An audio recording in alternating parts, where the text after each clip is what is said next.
Hello and welcome all. I am Dr. Shubhangi and we will be learning together about the amazing Dravyaguna plants. We will try to study the plants alphabetically. So, first in the row is Apamarga. Also, the medium of the videos will be Hindi and English so that everyone can get better understanding. So, let's get started. आज का हमारा द्रव्य है अपामार्ग. अपामार्ग का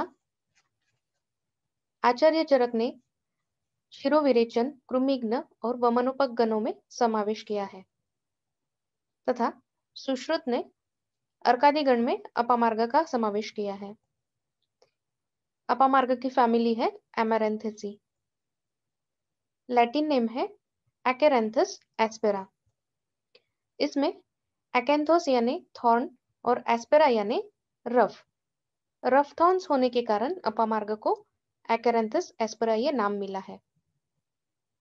अपामार्ग के पर्याय अगर हम देखें तो शिखरी, अधशल्य, मयूरक, मरकटी, दुहा, किनही और खरमोर. इसमें अपामार्ग जो पर्याय आया है, अपमृज्यन्ते विनाशन्ते व्याधयो अनेनैति. अनेक व्याधियां इससे ठीक होती है, इसके कारण इसे अपामार्ग कहा जाता है. अपकृत्य दोषान शरीरम मार्जयति शोधयति इति. यहाँ पर शोधवती इति हो गया है गलती से, वो है शोधयति इति. दोषों को शरीर के बाहर निकलकर शोधन करता है, इसीलिए इसे अपामार्ग कहा जाता है. हिंदी में इसे कहते हैं लटजीरा, चिरचिरा या चिचड़ा. मराठी में हम कहते हैं इसको आघाड़ा और इंग्लिश में इसे कहते हैं द प्रिकली चाफ फ्लावर. इसके बाद हम देखेंगे इसके प्रकार. अपामार्ग के दो प्रकार बताए गए हैं. पहला प्रकार है श्वेत, जिसका लैटिन नेम है एकेरेंथस एस्पेरा, और दूसरा जो प्रकार है वो है रक्त अपामार्ग यानी कि एकेरेंथस रुब्रोफुस्को. हम इसमें देख सकते हैं एकेरेंथस एस्पेरा, जो ऊपर की इमेज है वो है एकेरेंथस एस्पेरा और नीचे की जो इमेज है वो है रक्त अपामार्ग यानी एकेरेंथस रुब्रोफुस्को. इसमें देखने वाली बात यह है कि जो स्टेम है वो रुब्रोफुस्को में रक्त अपामार्ग में लाल रंग का होता है, इसीलिए उसको रुब्रो यानी रेड, इसीलिए उसको रक्त अपामार्ग कहते हैं. इसका स्वरूप अगर हम देखेंगे तो यह शहर और गांव में बाहर बागों या जंगलों में बिना बोए ही उत्पन्न हो जाता है. इसका क्षूप होता है, ये लगभग 30 से 90 सेंटीमीटर ऊंचा. शाखाएं उसकी आरोहणशील रहती है. पत्ते चौलाई की पत्ते की तरह होती है और रोमयुक्त होते हैं. इसका जो पुष्पदंड या इन्फ्लोरेसेंस होता है वो लाल गुलाबी पीलेपन लिए हुए होता है. उसी दंड पर कांटेदार छोटे छोटे फल उल्टे दिशा में लटके हुए होते हैं. ये कांटेदार फल कपड़े पर चिपक जाते हैं, इसीलिए कहीं कहीं इसे कुत्ता नाम से भी पुकारते हैं. हमने बचपन में देखा होगा कि इसके जो फल रहते हैं वो बच्चे खेलने के लिए यूज करते हैं और एक दूसरे पे फेंकते हैं, जिससे वो कपड़ों पर चिपक जाते हैं, इसीलिए उसको कुत्ता नाम से भी पुकारते हैं. जब फल पक जाते हैं तो इनके अंदर से चावल निकलते हैं.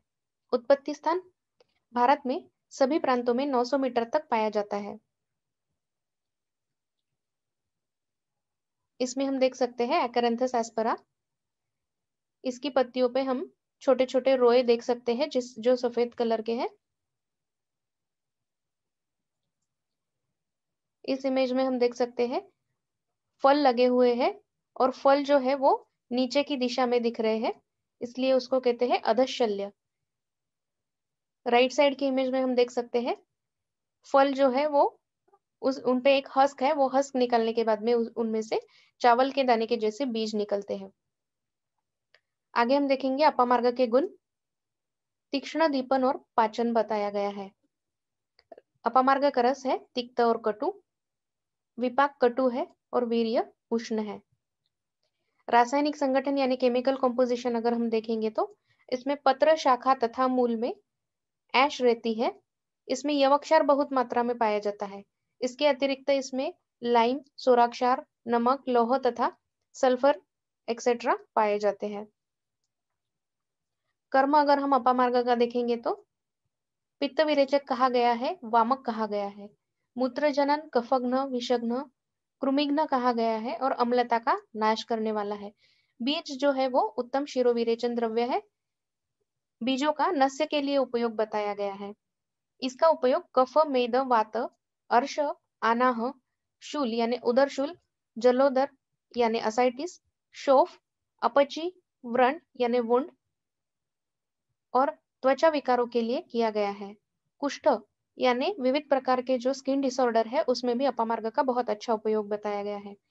साप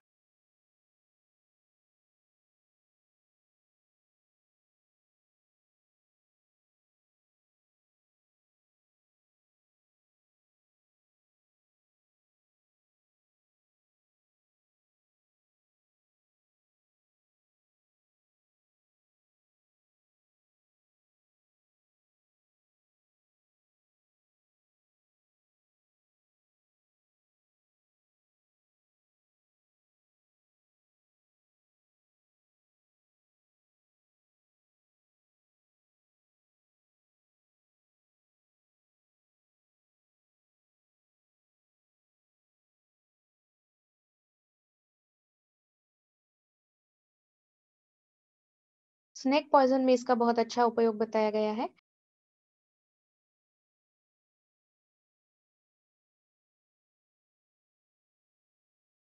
स्नेक पॉइजनिंग में मरीच और अपामार्ग के मूल का उपयोग बताया है। यह कटु पौष्टिक है तथा विषम ज्वर में प्रभाव से ज्वरघ्न कार्य करता है। उपयुक्तांग है इसका मूल, बीज, पत्र और पंचांग।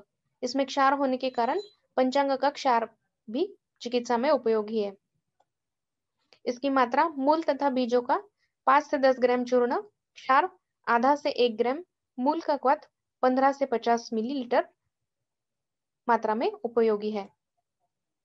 इसके कल्प है अपामार्ग क्षार, अगस्त्य हरित की रसायन, अग्निमुख चूर्ण। स्रोतोगामित्व में दोष कफ और वात क्षयकारक है।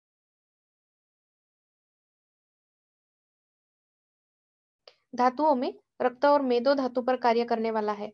मल में नासामल का शोधन यानी कि नस्य द्रव्य होने के कारण नासामल शोधन के लिए उपयोगी है।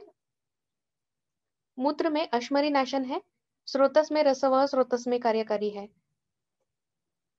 अपामार्गः सरस तीक्ष्णो दीपनस तिक्तकः कटुः पाचनो रोचनश्छर्दी कफ मेदो अनिलापहा। भाव प्रकाश कार ने बताया है कि यह सर तीक्ष्ण और दीपन है, तिक्त कटु रस का है, पाचन, रोचन, छर्दिग्न है, कफ और मेद का नाश करने वाला है तथा वात व्याधियों का नाश करने वाला है।